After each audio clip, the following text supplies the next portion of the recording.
Käyttistä. Huomenta. Huomenta. Aamupalalle. Brunssipäivälliselle.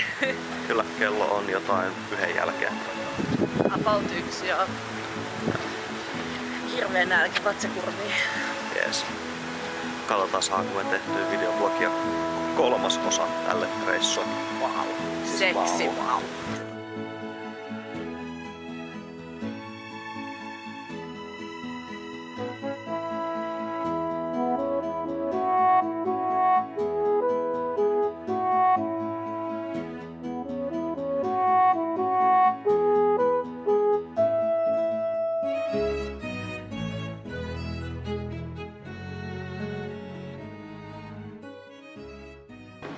Hello.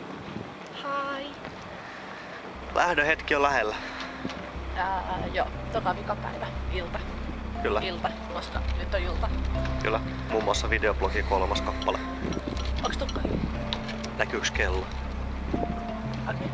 Onks se hyvin? On se hyvin. Okei. Hienosti föönautuu täällä tuulessa. Oltiin uimassa. Kyllä. Oli kivaa. Nyt on nähty sekin. Allasalue. 2 viikkoon ja paljon tästä oman hotellihuoneen alueelta poispäin päästä. Ei me ole aika pitkälti pysytty siinä huone, parkkipaikka, ruokalla. Oikeesti aloittaa. Milloin tästä valkoista hiekkaa ja kaikki? Harmi, että ne ei saa käyttää tätä kaikkea yhtään mihinkään muuhun kuin lököimiseen. Tässä ei saa uida eikä mitään muuta, tai ainoa uimapaikka on toi allas. Joo! Pakattiin. Pakattiin laukut. Testattiin, että kaikki tuliaiset mahtuu sinne. Mahtuu, hädituskin. Vielä pitää vaan testipunni tänne. Kyllä. Nyt tiedetään, että saadaanko ne vielä lentokentällekin. Ja lentokoneeseen ja Suomeen ja ilman, että maksetaan järkyttäviä ylipainomaksuja. On ylivoimaa. Näin. Ja tänään lähdetään Huppiduuhun. Kyllä. 1,5 tunnin kuluttua olisi varauspöydälle. Pöytävaraus. Huomenna sitten viimeinen puistopäivä ja Fantasmic ja se on sitten siinä. Kyllä. Vähin käy ennen kuin kokonaan loppuu. Mitäs me ollaan koettu nyt 2 viikon aikana? Meillä on ollut Ladubaa. Meillä on ollut backstagea. Meillä oli määrättömästi backstagea. Määrättömästi backstagea, segwaylla ajelua, paljon Epcottia. Ollaan syöty maailman ympäri. Kyllä, se oli hieno reissu. Ollaan melkein jopa juotukin maailman ympäri. Melkein. Ai saatana, mitäs kaikkea? No. Ollaan nähty kulkueita ja bileitä ja ilotulitusshowta ja eilen oltiin ihan semmosesta niinku exclusive vippialueella katsomassa Illumination ja... Kyllä. Ja mitäs muuta? No siinähän sitä alkaa ollakin. Mainittakoon, että tällä kertaa Epcotissa nähtiin iso osa kaikesta niin kuin tästä pikkuohjelmasta, mitä siellä on eri mailla tarjota. Se oli aika hyvä saavutus. Joo, ja sai niinku käyttää enemmän aikaa siihen. No niiden maiden tutkimiseen, kun viime kerralla siihen ei niin paljon oltu varattu aikaa. Nyt oli ja hyvä niin. Kyllä. Ei kai siinä sen ihmeempää tältä erää. Niin. Muut kuuluu. Tältä erää. Se on niin sanotusti tässä näin.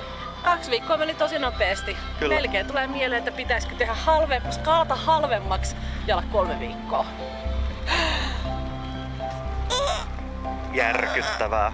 No mut, jos se olisi niin hienoa hotskaa, ei se olisi niin prameesti, ei ostais sukulaisille tuliaisia, sori. Niin tää voisi hyvin olla 3 viikkoa. Helposti.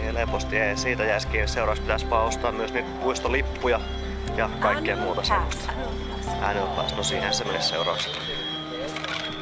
Mutta tämä on ollut varsin enemmän loma kuin edellinen reissu, jos näin voi sanoa. Rennompi. Erilainen tapaus nyt ainakin. Meillä on ollut enemmän aikaa. Kyllä. Se on ollut ihanaa. Kyllä. Ja mä saatu nauttia. Vaikka oli muutama kylmäpäivä tuossa välissä, että piti oikeesti vetää softsellia päälle. Koko kerroksen päälle. Ainoastaan pitkäikäistä aluspaitaa en laittanut. Ja siitä huolimatta tuli pipoa ikävä. Kyllä.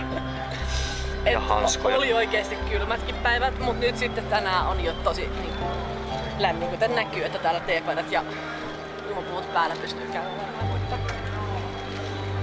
Siitä se lähtee. Suomessa kotona on tällä hetkellä -5 astetta. Päivisin lämpöä tai kylmää. Kohta mennään muuten sellaisen niin kuin pukujoukon ohi, ettei tosikaan. Mutta aika hyvin lämpötilat heittelee täällä. Kyllä. Mutta oli kylmin talvi tähän mennessä kuulemma 10 vuoteen taas, että siis silleen. Mikä se oli sen jonkun päivän pohjalukema oli niin alhainen, että viimeksi 50-luvulla on ollut alhaisempi? Muistaakseni 55 tai vuonna 56 on ollut niin kuin edellinen alempi luku ja se oli jotain nollan luokkaa, 32 astetta, 33 astetta Fahrenheit. Et semmosen läpi me elettiin täällä näin. Mutta ei se mitään. Voi tätä ajankohtaa silti suositella. Varsinkin jos normaalisti tää on paljon lämpimämpää. Mennään tässä tälleen sivuttain, niin me saadaan noin Crème Caballero mukaan Yes. taustakuvaksi. Näin. Kyllä. Olipa ovela ajo. Hienosti ohjattu. Toivottavasti mä oon kuvannut suakin tässä enkä pelkästään itteen. Silloin väliin. No niin. Semmosta. Mutta Nyt valmistautumaan illan ohjelmaa kohti ja huomenna tosiaan se viimeinen päivä ja sit se on siinä. Sitten kotios Suomeen. Ja, mutta Nähdään taas. Hoop to do. Hoop-de-doo. Lähdetään sinne. Sinne mennään. Yes. Nähdään taas. Moi moi.